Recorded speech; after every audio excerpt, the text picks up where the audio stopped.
Cormac, Justin Tracy from RT News. Congratulations, obviously, on inclusion in the squad. Obviously, huge for yourself and your family. Tell us a little bit about how you found out and what it's been like. I just got an email there on, I think it was Tuesday last week. I'd heard kind of small bit from Richie. He said to stick around, and obviously even to be considered to stick around was unbelievable, like, you know what I mean. And I got the email and I was absolutely over the moon. And obviously rang my mum and everyone, and then my housemate Joe was onto me as well, and then obviously Whole of Tullamore was pretty much quickly onto me then as well, so that was class. It's been some rise in a very short period of time. What do you put that down to? Yeah, well, I've been lucky. You know, like over the years, I've had some real good coaches kind of to put me in a good spot at Ulster, and then obviously with Richie coming in, and there was a little bit of change up in how we play, and ended up in the back row a little bit, which is good crack, you know what I mean? So I ended up out there and then kind of had one or two good games, and then was able to put kind of good games back to back together, which was quite good, and I enjoyed it. And then obviously kind of horrible ending to that Leinster game, got knocked out. So I was that wasn't the best ending to the season. I was kind of hoping if I could have another good game. You know, we always want one more, if that makes sense. So no, it's been good. Yeah. What's been your impression, the last one for me, what's your first impressions of coming into the squad and the environment, and what's that been like? Yeah, it's funny because you always hear the players, like, and you always hear talk about them, and you know, up in Ulster, like, oh, he's this and that, and like, everyone's been genuinely like so sound and so like, what's the word? Welcoming, I suppose. That's the word. Yeah.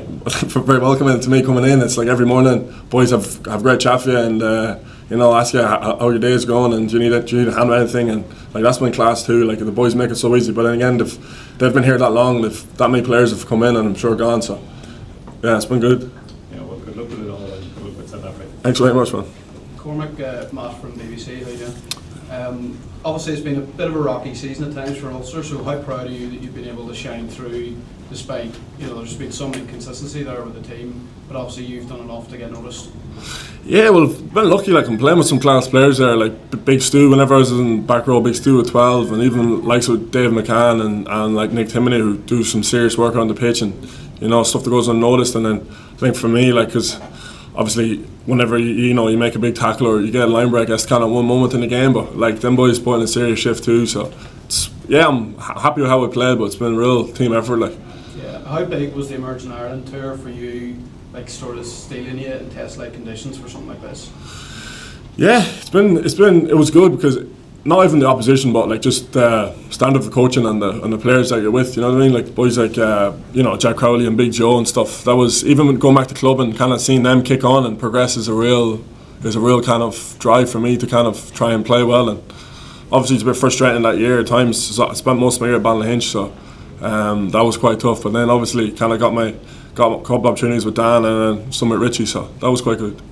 Playing South Africa specifically, how much are you looking forward to that, if obviously you're picked for the 2 games? Like, yeah, well, it doesn't come any harder, but have you had any chats with the lads as to what they expect from South Africa specifically? Like, in terms of the coaches? No, in terms of like their playing style and what they expect when you're out there, if you get picked. Not so much. The last few days really just been kind of getting back into camp and kind of learning the plays off and stuff. I think today will be a bit more of a focus down towards what's coming up, but I think everyone really knows what to expect. Like, they're going to be extremely physical and passionate, and fans be behind them, and you know, not only that are they like 2-time world champions, they're obviously going over there to play them in their home patch, so like, they're going to be pretty keen for it, like, so it's going to be a big task that the boys will be ready for, I'm sure. Good man, cheers. Cormac, could you tell us a little bit about your story for people that might not know, like starting out in Tullamore Rugby Club in Offaly and getting to this point now? Yeah, so started playing rugby at Tullamore, I don't know, age was 11 or 12 I'd say, or 10, and then played there for 2 years, and then went over to boarding school in Rossgrey. Played there, couldn't play for the first team because there's like a 20-month rule where if you move school you can't play for 2 years, so only could play first team in 6th year. And then never played any like interpro underage stuff, and then kind of realised I really love rugby and I didn't fancy college too much, so went over to Scotland to play for a club over there called Kelso, and then met a guy there called Gary Stevens, and he kind of got me hooked up with Newcastle Falcons, and was down there doing a little bit there with them for a few weeks. Broke my ankle, and then got picked up by David News 4 to the Irish Sevens, did a little bit there with them, and then got called into Ulster. Was there for a couple of months. Ended up getting played 5 games in the academy, done my ACL, came back, and then did that Emerging Ireland tour. Played the rest of that season, and then did the Combined Academies tour there a couple of months ago, which is kind of mad considering I was playing with lads in the sub academy. Like none of them were capped, and now a couple of months later I'm here with the big boys. Like so, and then then this season just gone by was pretty good. Played a little bit with Hinch just around Christmas time, and then kind of played a little bit. Went over to South Africa again, and then Richie came in, and then I've been I had a couple of good games towards the end of the year, 4 or 5 good games, and then here I am. So yeah, you took a non-traditional route to many. Very much not. So it's been wild. Like the last 6 years have been absolutely flown by. Like I've been at that many clubs now. It's been mad, but obviously this is kind of the place I want to be. So hopefully I can make it stick. And what has it meant to the people at Tullamore and Offaly? Unbelievable. Like on the phone to my mum there, and it was genuinely one of the best phone calls I've ever had. Like just seeing how happy she was with me, and that was all worth it, you know, because I think I flew over there, she gave me like 50 quid and was like, best of luck, and then like here I am with a bunch of cameras on me, like it's been class. Like, you know what I mean? It's all a bit mad, isn't it? Yeah, it's unreal. When do you reckon your last game for Ballynahinch was? I'd say it was probably January. I'd say January, February, and then we went to South Africa, I think, and then was in then pretty much Ulster the whole time. But I love Ballynahinch, it's class. I love playing 1A. It's like, as I said at 18, I went to play club rugby and I got a love for it, and I've always loved it. It's a great club, great bunch of lads, and it's actually pretty good standard rugby too. You know, there's a lot of boys in like Leinster and Munster that have caps or in the academy that actually do play for clubs. You actually do get some pretty good competition as well.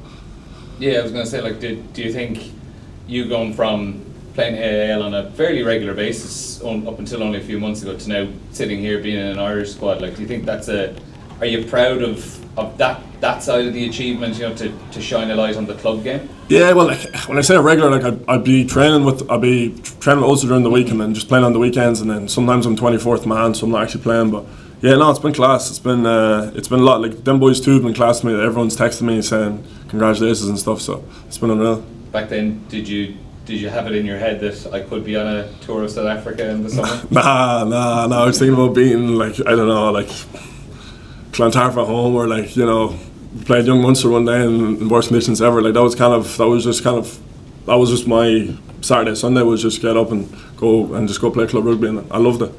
And like, at what stage over the last few months did the idea first come into your head that I might actually have a chance here? Genuinely, I don't know. It didn't cross my mind. Like for me, it was just I wanted to play well for the lads and play well in the URC, you know, because such a big season, and obviously it was quite turbulent, and there was a lot of noise around Ulster with Dan leaving and you know, and players and stuff. So I was just so focused on just trying to play well for Ulster and try and get as far as we could go. Great. If we could handle Young Munsters away, you could probably handle the Springboks. I don't know about that.